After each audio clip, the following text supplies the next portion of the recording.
क्या आप भी बार बार ट्रेडिंग में हारते हैं जबकि स्ट्रैटेजी सही लगती है? क्या कभी ऐसा महसूस हुआ है कि मार्केट समझ में तो आता है लेकिन पैसा नहीं बनता? मार्क डगलस की किताब ट्रेडिंग इन द जोन यही बताती है कि असली खेल हमारे दिमाग में होता है, न कि चार्ट पर। यह किताब हमें सिखाती है कि ट्रेडिंग में सफलता का राज हमारी सोच और माइंडसेट में छुपा है। मार्केट हमेशा अनिश्चित रहता है।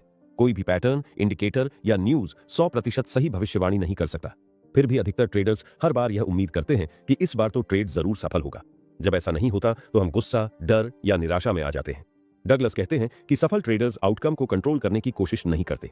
वे जानते हैं कि हर ट्रेड का नतीजा रैंडम है, लेकिन अगर आपके पास एक मजबूत रणनीति एज है और आप उसे बार बार सही तरीके से लागू करते हैं तो लंबी अवधि में आप लाभ में रहेंगे। इस किताब का सबसे बड़ा संदेश है कि हमें हर ट्रेड से पहले रिस्क को पूरी तरह स्वीकार करना सीखना होगा।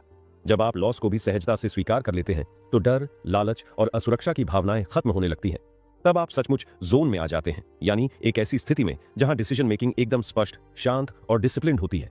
न ज्यादा उत्साह, न घबराहट, सिर्फ प्रोसेस पर ध्यान। मार्क डगलस हमें यह भी बताते हैं कि प्रोफेशनल ट्रेडर्स आउटकम की चिंता नहीं करते। वे प्रोबेबिलिटीज में सोचते हैं, न कि सर्टेनिटी में।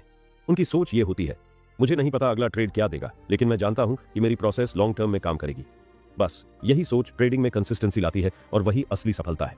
इसलिए अगर आप भी ट्रेडिंग में पैसा कमाना चाहते हैं तो पहले अपनी सोच को बदलना होगा। चार्ट के बाहर का सबसे बड़ा टूल आपका माइंडसेट है। ट्रेडिंग इन द जोन आपको सिखाती है कि सोच बदलते ही पैसा अपने आप बनने लगता है। Chapter 1 trading in the zone की शुरुआत एक बेहद साधारण लेकिन गहरी बात से होती है। ट्रेडिंग में पैसा कमाना उतना मुश्किल नहीं है जितना कि अपने दिमाग को ट्रेडिंग के लिए तैयार करना। पहले अध्याय में मार्क डगलस हमें यह समझाने की कोशिश करते हैं कि अधिकतर ट्रेडर्स के नुकसान की वजह उनकी टेक्निकल नॉलेज की कमी नहीं है, बल्कि उनके माइंडसेट की खामियां हैं। ज्यादातर लोग जब ट्रेडिंग शुरू करते हैं तो वे समझते हैं कि बस एक बढ़िया स्ट्रैटेजी मिल जाए, कुछ बुनियादी चार्ट पैटर्न सीख लें और पैसा अपने आप बनने लगेगा। लेकिन जैसे जैसे वो ट्रेड करना शुरू करते हैं वैसे वैसे उन्हें एहसास होता है कि ये सब जानने के बावजूद कंसिस्टेंटली पैसा कमाना बहुत मुश्किल है। बार बार ऐसा होता है कि एक ट्रेड में प्रॉफिट होता है, अगले में सारा उड़ जाता है, फिर डर लगता है, लालच आता है और हम अनजाने में अपने ही प्लान के खिलाफ काम करने लगते हैं। डगलस यहीं पर कहते हैं कि असली वजह यह है हमारी सोच अभी तक उस एनवायरनमेंट के लिए तैयार नहीं है जिसमें आउटकम पूरी तरह अनसर्टन होते हैं। पहले चैप्टर में एक दिलचस्प तुलना की गई है। जब हम कोई नया काम सीखते हैं, जैसे गाड़ी चलाना, क्रिकेट खेलना या गणित हल करना, वहां एक कारण और परिणाम का स्पष्ट संबंध होता है। यानी अगर आप एक फॉर्मूला सही लगाते हैं तो उत्तर सही आता है। अगर आपने गाड़ी के क्लच और गियर का तालमेल सीख लिया तो गाड़ी स्मूथ चलती है। लेकिन ट्रेडिंग में ऐसा नहीं है। यहाँ एक ही पैटर्न कई बार अलग अलग नतीजा देता है।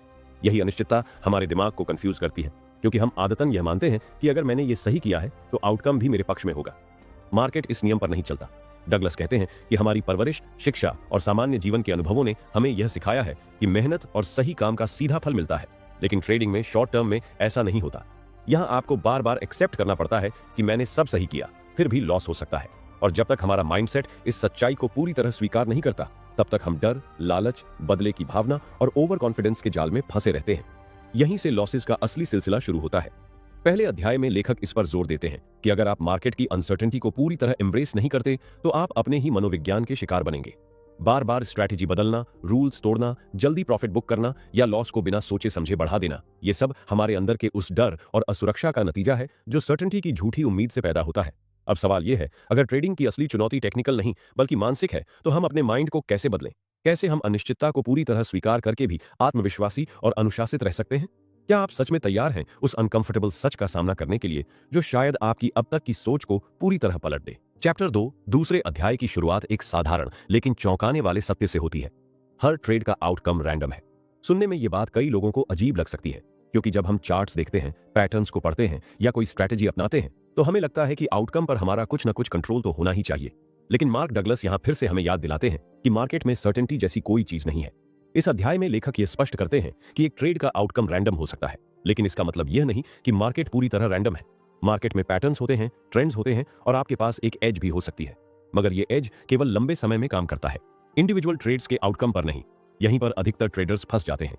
वे सोचते हैं कि अगर एक सेटअप पहले 5 बार काम कर चुका है तो छठी बार भी जरूर काम करेगा, लेकिन ऐसा सोचना सिर्फ एक मानसिक भ्रम है। डगलस ये कहते हैं कि मार्केट का हर एक पल अनोखा होता है। जो लोग पुराने पैटर्न्स को देखकर भविष्यवाणी करने की कोशिश करते हैं वे भूल जाते हैं कि उस पैटर्न के बनने के समय पार्टिसिपेंट्स कौन थे, उनका मनोविज्ञान क्या था और उस समय की परिस्थितियां क्या थीं। ये सब हर बार अलग होते हैं। इसीलिए भले ही पैटर्न एक जैसा दिखे, उसका नतीजा हर बार अलग हो सकता है। इस चैप्टर में मार्क डगलस एक महत्वपूर्ण सिद्धांत बताते हैं। सैंपल साइज में सोचो, सिंगल ट्रेड में नहीं। यानी अगर आपकी स्ट्रैटेजी एज 60% सफलता दर देती है तो इसका फायदा तब मिलेगा जब आप उसे 100, 200 या 500 बार कंसिस्टेंटली लागू करेंगे। अगर आप हर बार सिर्फ एक ट्रेड के आउटकम पर इमोशनल हो जाते हैं, कभी ओवर कॉन्फिडेंट, कभी डरपोक, तो आप कभी लॉन्ग टर्म एज का फायदा नहीं उठा पाएंगे। डगलस कहते हैं कि सफल ट्रेडर हर ट्रेड को एक इंडिपेंडेंट घटना मानते हैं। वे ये नहीं सोचते कि पिछला लॉस हुआ तो अब तो प्रॉफिट आना ही चाहिए, या पिछला प्रॉफिट हुआ तो अब लॉस आने वाला है। हर ट्रेड सिर्फ एक और ट्रेड है। जब आप इस सोच को अपनाते हैं तब आप इमोशनल बाइसेस से मुक्त होते हैं। तब ना आप रिवेंज ट्रेडिंग करेंगे, ना ओवर ट्रेडिंग में फंसेंगे और ना ही छोटी छोटी लॉसेस से परेशान होंगे। लेखक हमें यह भी सिखाते हैं कि कंसिस्टेंट ट्रेडर बनने के लिए सबसे जरूरी है आउटकम को न्यूट्रल होकर देखना। न हर बार एक्साइटेड होना, न डरना, बस इतना सोचना, क्या मैंने अपना प्रोसेस फॉलो किया? अगर हाँ, तो रिजल्ट चाहे जो भी हो, आप सही रास्ते पर हैं। अब सवाल यह उठता है, क्या आप सच में अपने हर ट्रेड को इतना न्यूट्रल और डिटैच्ड होकर देख सकते हैं? क्या आप अपना ईगो अलग रखकर यह स्वीकार कर सकते हैं कि हर बार आउटकम आपके कंट्रोल में नहीं है, और फिर भी आप अपने प्रोसेस पर पूरी तरह भरोसा रखेंगे? चैप्टर 3 तीसरे अध्याय में मार्क डगलस एक और बुनियादी लेकिन अक्सर अनदेखी की जाने वाली सच्चाई पर रोशनी डालते हैं। ट्रेडिंग में सफल होने के लिए आपको रिस्क को पूरी तरह एक्सेप्ट करना आना चाहिए। किताब के इस हिस्से में लेखक बार बार इस बात पर जोर देते हैं कि जब तक आप रिस्क को दिल से नहीं अपनाते तब तक आप कंसिस्टेंटली प्रॉफिटेबल ट्रेडर नहीं बन सकते। सिर्फ ये कहना कि मुझे पता है रिस्क है काफी नहीं है। असली बात यह है कि क्या आप सच में उस रिस्क के साथ शांत और सहज हैं? मार्क डगलस कहते हैं कि अधिकतर ट्रेडर्स रिस्क को थियोरेटिकली समझते हैं लेकिन प्रैक्टिकली एक्सेप्ट नहीं कर पाते। जब वे कोई ट्रेड लेते हैं तो डीप डाउन उनके मन में यह उम्मीद होती है कि इस बार नुकसान नहीं होगा। वे लॉस की संभावना को नजरअंदाज कर देते हैं या उसे मन से दूर धकेल देते हैं। लेकिन जैसे ही लॉस होता है, पैनिक शुरू हो जाता है। इस पैनिक की वजह यह है कि रिस्क का असली स्वीकार नहीं हुआ था। इस अध्याय में लेखक यह समझाते हैं कि जब तक हम हर ट्रेड के साथ होने वाले संभावित नुकसान को सहजता से स्वीकार नहीं करेंगे, तब तक हमारा दिमाग हमें सेल्फ सैबोटाज करने पर मजबूर करता रहेगा। हम जल्दी प्रॉफिट ले लेंगे, लॉस बढ़ने देंगे, रूल्स तोड़ देंगे और इमोशंस के वश में आकर गलत फैसले लेंगे।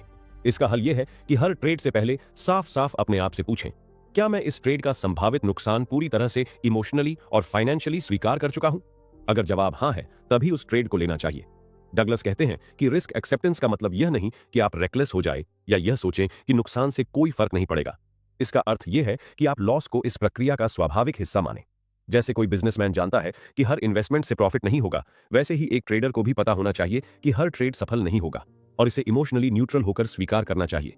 जब आप रिस्क को पूरी तरह स्वीकार कर लेते हैं तो आपके अंदर की वह बेचैनी खत्म हो जाती है जो अक्सर लॉस के डर से आती है।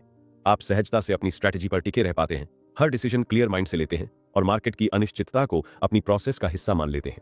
यहीं से असली कंसिस्टेंसी शुरू होती है।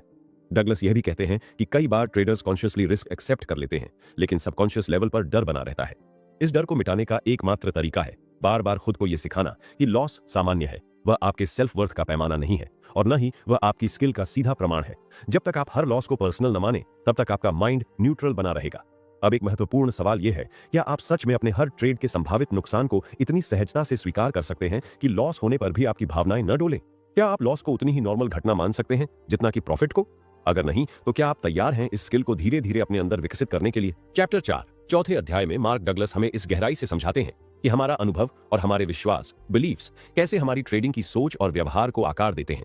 लेखक कहते हैं कि हर इंसान की सोच उस लेंस से बनती है जिससे वह दुनिया को देखता है, और यह लेंस हमारे चाइल्डहुड, अपब्रिंगिंग, अनुभवों और विश्वासों से बना है। यहीं से शुरू होती है उस साइकोलॉजी की जड़ जो हमारे ट्रेडिंग डिसीजंस को कंट्रोल करती है।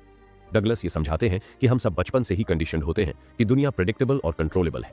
अगर आप अच्छे नंबर लाएंगे तो तारीफ मिलेगी, अगर आप समय पर खाना खाएंगे तो स्वस्थ रहेंगे। यह सीधा कारण परिणाम का संबंध हमारे दिमाग में यह विश्वास बिठा देता है कि अगर मैं सही काम करता हूं तो मुझे सही रिजल्ट मिलेगा। लेकिन ट्रेडिंग में यह नियम हमेशा लागू नहीं होता। आप चाहे जितना परफेक्ट सेटअप पकड़ें, फिर भी कभी कभी आउटकम विपरीत हो सकता है। यहाँ अनसर्टेनिटी हर समय मौजूद है। लेखक ये कहते हैं कि हम ट्रेडिंग में वही पुरानी कंडीशनिंग ले आते हैं। हमें लगता है कि मैंने रिसर्च की है, सब कुछ सही किया है, तो मेरा ट्रेड सफल होना ही चाहिए, और जब ऐसा नहीं होता तो हमें फ्रस्ट्रेशन, डर, गुस्सा और सेल्फ डाउट घेर लेते हैं। असल में यह समस्या हमारी स्ट्रैटेजी में नहीं, बल्कि हमारे पुराने बिलीफ्स में छुपी होती है। इस अध्याय में डगलस यह बताते हैं कि हमारी परसेप्शंस यानी हमारी धारणाएं भी इसी कंडीशनिंग से बनी हैं। दो लोग एक ही चार्ट को देखेंगे, लेकिन दोनों की इंटरप्रिटेशन अलग होगी, सिर्फ इसलिए क्योंकि दोनों के अनुभव और विश्वास अलग हैं। इसी वजह से एक ही पैटर्न किसी को अपॉर्चुनिटी दिखेगा और दूसरे को खतरा। लेखक जोर देते हैं कि जब तक हम अपनी बिलीफ्स को पहचान कर उन्हें कॉन्शियसली सुधारना शुरू नहीं करते, तब तक हम बार बार वही भावनात्मक गलतियां दोहराते रहेंगे। डगलस हमें एक शक्तिशाली कंसेप्ट सिखाते हैं, आपकी परसेप्शंस ही आपकी रियलिटी बनाती हैं। इसका मतलब है कि मार्केट में सच क्या है यह मायने नहीं रखता, मायने रखता है कि आप उसे कैसे देख रहे हैं। अगर आप लॉस को फेलियर मानते हैं तो हर बार लॉस आपकी कॉन्फिडेंस को तोड़ेगा। लेकिन अगर आप लॉस को लर्निंग अपॉर्चुनिटी मानते हैं और उसे प्रोसेस का हिस्सा मानते हैं तो वही लॉस आपके लिए ग्रोथ का माध्यम बन जाएगा। यहाँ लेखक हमें यह सोचने को कहते हैं कि क्या हम अपने पुराने बिलीफ्स को बदलने के लिए तैयार हैं? क्या हम ट्रेडिंग के लिए एक नए माइंडसेट को अपनाने को तैयार हैं? एक ऐसा माइंडसेट जो अनसर्टेनिटी को नॉर्मल मानता है, आउटकम्स को न्यूट्रल देखता है और हर एक्सपीरियंस से सीखता है। अब एक महत्वपूर्ण और जिज्ञासु सवाल यह है, क्या आप सच में अपने पुराने बिलीफ्स और कंडीशनिंग को छोड़ सकते हैं जो आपको बार बार नुकसान पहुंचा रही है? क्या आप अपने माइंड को इस हद तक रीप्रोग्राम कर सकते हैं कि मार्केट की हर स्थिति को क्लैरिटी और न्यूट्रलिटी से देख सकें? चैप्टर 5, 5वें अध्याय में मार्क डगलस उस अंतिम और सबसे महत्वपूर्ण तत्व पर पहुंचते हैं जो किसी भी ट्रेडर को कंसिस्टेंट और सफल बनाता है, एक मजबूत ट्रेडिंग डिसिप्लिन और भरोसेमंद माइंडसेट का निर्माण। लेखक यह समझाते हैं कि जब तक हम खुद पर भरोसा नहीं करना सीखते और अपनी प्रोसेस पर फेथ नहीं रखते, तब तक हम अनिश्चितता के माहौल में टिके नहीं रह सकते। इस अध्याय में डगलस कहते हैं कि मार्केट हमेशा बदलता रहेगा, कभी वॉलेटिलिटी ज्यादा होगी, कभी कम, कभी न्यूज ड्रिवन मूवमेंट होंगे तो कभी सपाट फेज, लेकिन अगर आपका माइंड स्थिर और डिसिप्लिन्ड है तो आप हर परिस्थिति में काल्म रह सकते हैं। लेखक हमें यह भी समझाते हैं कि सेल्फ डिसिप्लिन का मतलब सिर्फ रूल्स फॉलो करना नहीं है। असली डिसिप्लिन है अपने अंदर के डर, लालच और इंपल्सिव बिहेवियर पर काबू पाना और ऑब्जेक्टिव थिंकिंग बनाए रखना। डगलस यह भी कहते हैं कि सक्सेसफुल ट्रेडर्स आउटकम ड्रिवन नहीं होते, वे प्रोसेस ड्रिवन होते हैं। वे जानते हैं कि हर एक ट्रेड का नतीजा इरेलेवेंट है, लेकिन अगर वे अपनी एज पर कंसिस्टेंटली टिके रहें तो लॉन्ग टर्म में वही एज प्रॉफिट देगा। इस विश्वास के लिए बहुत गहरी क्लैरिटी, पेशेंस और इनर बैलेंस चाहिए। इसी बैलेंस को हासिल करना इस अध्याय का मुख्य संदेश है। लेखक हमें यह भी सिखाते हैं कि सक्सेसफुल ट्रेडर प्रोबेबिलिस्टिक थिंकर होता है। इसका अर्थ है कि वह हर डिसीजन को संभावनाओं के आधार पर देखता है, न कि सर्टेनिटी के भरोसे। वह जानता है कि उसे आउटकम की जरूरत नहीं है, उसे बस नेक्स्ट अपॉर्चुनिटी तक स्टेडी रहना है। यह माइंडसेट डेवलप करने के लिए डगलस सजेस्ट करते हैं कि आपको बार बार खुद को यह याद दिलाना होगा कि हर ट्रेड एक इंडिपेंडेंट घटना है, आउटकम रैंडम है, लेकिन मेरी प्रोसेस लॉन्ग टर्म में एज देती है। इस अध्याय में सबसे महत्वपूर्ण बात यह सामने आती है कि जब आप रिस्क एक्सेप्ट कर लेते हैं, आउटकम को न्यूट्रल मानते हैं और अपनी स्ट्रैटेजी पर टिके रहते हैं, तो आप इमोशनल इंडिपेंडेंस हासिल करते हैं। यही इंडिपेंडेंस आपको उस जोन में ले जाती है जहां डिसीजन मेकिंग एफर्टलेस और क्लियर हो जाती है। तब आप सचमुच ट्रेडिंग इन द जोन की अवस्था में पहुंचते हैं, एक ऐसी स्थिति जहां मार्केट का शोर शराबा आपको डिस्ट्रैक्ट नहीं करता और आप अपने गेम पर पूरी तरह फोकस कर पाते हैं। अब बात करते हैं कि इस किताब की सीख को जीवन और ट्रेडिंग में कैसे लागू किया जाए। सबसे पहले खुद के मन को लगातार ऑब्जर्व करें। क्या मैं आउटकम ड्रिवन हूं या प्रोसेस ड्रिवन? क्या मैं हर लॉस को पर्सनल लेता हूं या उसे प्रोसेस का हिस्सा मानता हूं? दूसरा, बार बार खुद से पूछें, क्या मैंने इस ट्रेड के रिस्क को पूरी तरह एक्सेप्ट किया है? अगर हां, तो मैं शांत रहकर डिसीजन ले सकता हूं। तीसरा, हर अनुभव से सीखें और अपनी बिलीफ्स को अपडेट करते रहें। जैसे जैसे आप ऑब्जेक्टिव थिंकर बनेंगे, वैसे वैसे आपकी क्लैरिटी बढ़ेगी। और सबसे महत्वपूर्ण, ये समझें कि कंसिस्टेंसी एक जर्नी है, एक बार में सब नहीं बदलेगा, लेकिन अगर आप छोटे छोटे स्टेप्स रोज लेंगे तो आप न सिर्फ बेहतर ट्रेडर बनेंगे, बल्कि जीवन में भी ज्यादा ग्राउंडेड और बैलेंस्ड इंसान बनेंगे। इसलिए अंत में मेरा आपसे सुझाव यही है, इस किताब की बातें सिर्फ पढ़कर भूल मत जाइए, इन्हें रोजमर्रा की लाइफ में लागू कीजिए। हर छोटी डिसीजन में डिसिप्लिन, पेशेंस और ऑब्जेक्टिविटी लाने की कोशिश कीजिए। धीरे धीरे आप महसूस करेंगे कि सिर्फ आपकी ट्रेडिंग ही नहीं, आपका पूरा जीवन बेहतर और संतुलित हो रहा है।